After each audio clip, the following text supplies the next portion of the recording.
Hey there, it's Jared Hamilton with the Hamilton Group at Cherry Creek Mortgage. Welcome to another edition of Java with Jared. Hope you guys are doing fantastic. Happy Friday. Well, congratulations to the Denver Broncos. It's going to be an exciting, we got only about a week and a couple days left. So congratulations. It'll be fun to see them in the Super Bowl, and let's hope for a win. And I've got some interesting information to pass along to you next week about what's called the Super Bowl Index and how it might affect interest rates. But this week I wanted to let you know what's going on, and we had another really good week for mortgage rates. They actually finished the week better than where they started, and this has now become a trend.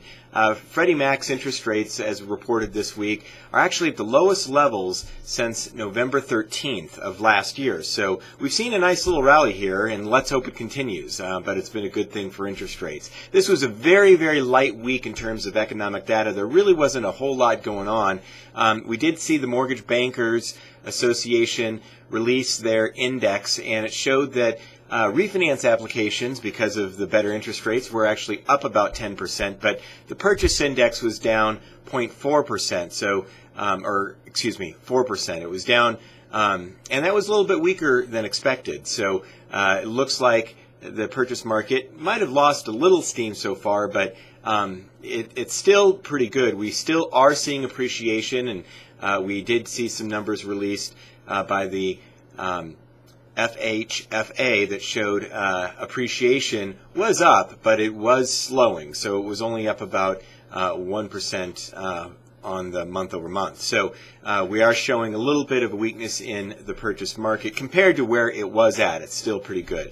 We also did see existing home sales come in, and that showed about 4.87 million units for the year. So that was about in line with expectations. Expectations were for about 4.9 million units, so we were off just a little bit, and the previous number was 4.9, so no big things there. But interest rates have really improved over the last couple of days, not because of the U.S. economic data, but it's really over currency concerns. In fact, Argentina's currency on Thursday evening was devalued.